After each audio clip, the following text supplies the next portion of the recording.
Hello and welcome to Madison, Wisconsin. A lovely afternoon turning to evening with some Big Ten football weather in the air. Ohio State at Wisconsin tonight. Big Ten battle. That is Jeremy Birmingham. I am Austin Ward. These are the keys on the podcast. And we can start right up front with the Ohio State availability report, which is about as clean as the Buckeyes could hope for, especially when it comes to the starting lineup. Emeka Egbuka, cleared to go. Travion Henderson, cleared to go. And even though we speculated about Denzel Burke and his recovery timeline, it appears he is ahead of that schedule. He's not even questionable for Ohio State on Saturday night against the Badgers. Denzel Burke, also good to go. The question is, does that matter? We don't know, but we can assume the last couple of weeks, at least with Travion Henderson and Emeka Egbuka, they showed up on the availability report. That is not the case this weekend.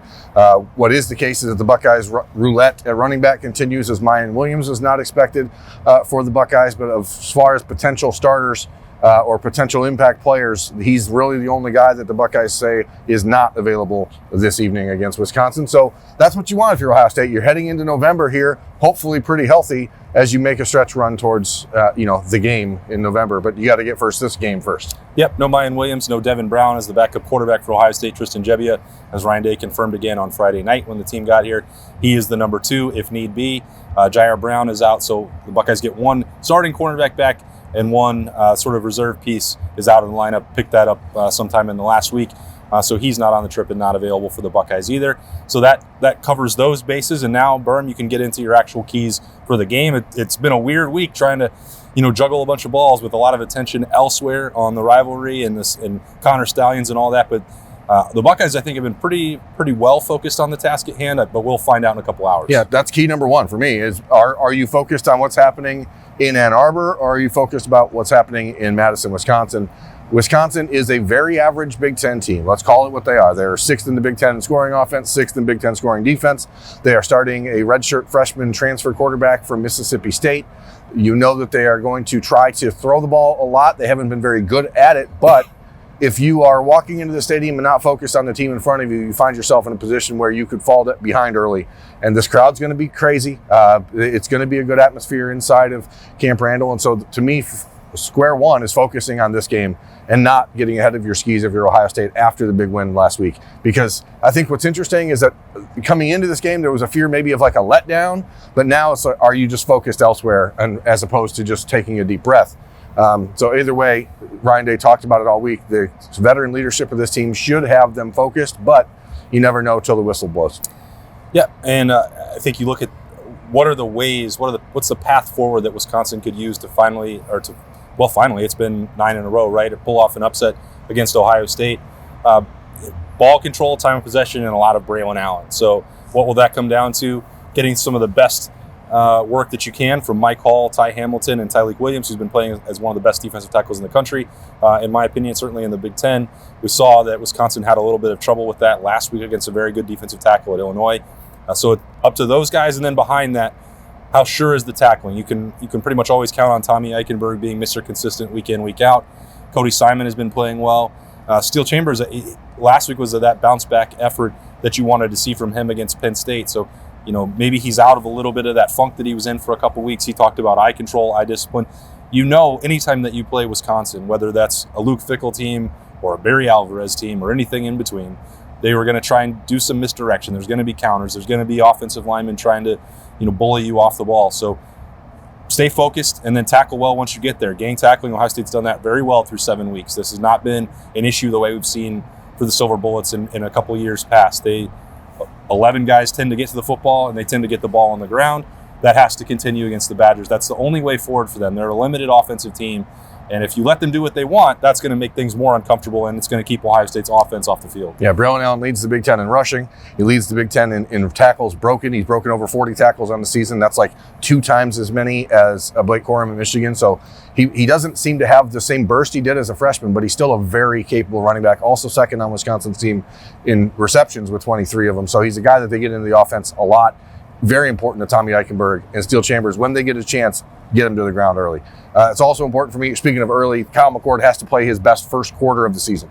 And I think that we've seen him throughout the entire year have a good second half of games and maybe not such a good first half. In this environment tonight, you're going to need to come out and quiet the crowd early. I think Kyle McCord being his best early in this game is a very important thing for Ohio State, but not just for them for this game, but for the rest of the season. Common Core needs to get some of that early confidence going. And so coming out of the gate and giving him a chance to make some throws that are easy throws, but not necessarily behind the line of scrimmage throws. I don't want to see these first down, lose 3 yards, behind the line of scrimmage types of throws. Like, that's pointless. Let him get out there and get his feet under him and get some confidence going early. Yeah, that's an interesting part of getting Emeka Egbuka back. Is like, do they want to just, hey, here he is, and here comes the bubble and tunnel screen, like stuff behind the line of scrimmage just to get him the football back in his hands. Like, that stuff doesn't tend to be Ohio State at its best. Let him go be Emeka down the field. And the other part is Marvin has to be Marvin. There was still another drop I thought that shouldn't have been on the ground last week. It's not to nitpick. He was another 10 catches, over 160 yards, and really dominant over the course of the game against Penn State. So sometimes we nitpick, but you expect so much greatness on a play-in, play-out basis. And some of that stuff that you're talking about, Berm, with getting started early, we saw that at Purdue. We saw that with one ball on the ground last week. Mm-hmm. Not everything last week was Kyle McCord missing a slant or missing a screen that could have been touchdowns. Like, there are other opportunities for Ohio State wide receivers, Julian Fleming, Marvin Harrison as well, to help out their quarterback and get him going. Like that, again, you take the totality of the game, it was productive and they won. The same with Purdue the week before. But all of these games have left points on the field. So it doesn't come down to just Kyle. It doesn't come down to just the offensive line. The stars at wide receiver have to be stars as well, because in all likelihood, it's still the success of the Buckeyes in this game is still going to come back to their ability to throw the football. Yeah, and that's going to start with throwing the ball to Marvin Harrison. We know Wisconsin, Luke Fickell is one of the smartest defensive coaches in the country. Mike Tressel, his defensive coordinator and linebackers coach, who's obviously sort of a second defensive coordinator when you've got a guy like Fickell as your head coach. But Ohio State is going to have to find ways to get creative in this offense today, and that's my next key is don't think that you're just going to walk out here and be base and expect to blow Wisconsin off the ball. They're going to be well coached. You still a Wisconsin defense that, they're not the exotic Jim Leonhard looks that we've had in the past, but this is still a stout group. They're giving up only 18 points a game. They're doing a very good job. And now you just have to make sure that it's not too easy for them. You got to mix up the looks. You got to give Ohio State a chance to get the ball to Travion Henderson out of the backfield. If he's back and healthy, use him in the passing game. Find a way to get Parnell Tate unhitched early and put another weapon out there that maybe is a deep threat for Ohio State, and just find a way to confuse the looks for Wisconsin's front seven, who is not their best front seven they've had in the last decade. Ohio State, as you mentioned, has beat them 9 straight times.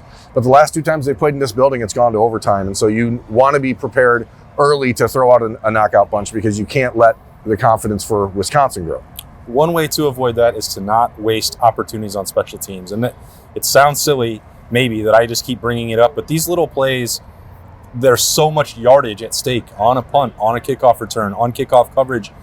Ohio State simply has to be sharper. And if they go out and Jaden Fielding is being asked not just to make extra points, but if some drives stall out because Luke Fickell is able to get a little bend, not break defense going, you have to be able to rely that your field goal kicker is actually going to make that. You have to not give up a punt block, not give up a big return. It seems like it's something new every single week that pops up. Last week it was being unaware, and Ohio State and Ryan Day talked about the miscommunication back there with Jaden Ballard and Lorenzo Styles that led to a fumble and a lost possession. You can't continue to have that, especially if you go on the road. You don't give extra chances to a team that you're supposed to beat by more than 2 touchdowns, even on the road. Ohio State is quite simply the better team.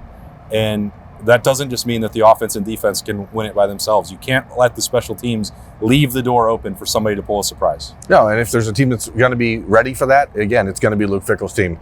This is not his best team. It'll certainly not be his best team at Wisconsin. Nope. But again, they're going to be well coached. They're going to be physical. And Ohio State is going to need to outskill them, because that is how you beat teams that are this way. It is a tough physical group that is going to be well coached. So you need to go out there and let your skilled players dominate this game, and some of that happens on special teams. A lot of that happens on special teams, but the biggest way you lose on special teams is mental errors, and that's been the big problem for Ohio State at that spot. All right, it's going to be a fun night. We've seen a lot of interesting costumes already.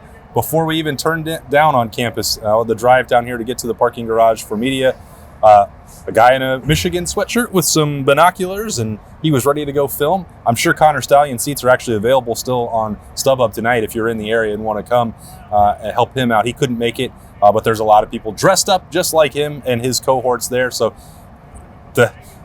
Big Ten is still very much embracing this saga against Michigan, but that's no longer the focus tonight. In a couple hours, kickoff at Camp Randall Stadium. Berm and I are thrilled to be here to bring you full coverage of that. After the game, we will have Snap Judgments. They're brought to you by Byers Auto. We will have the Notebook.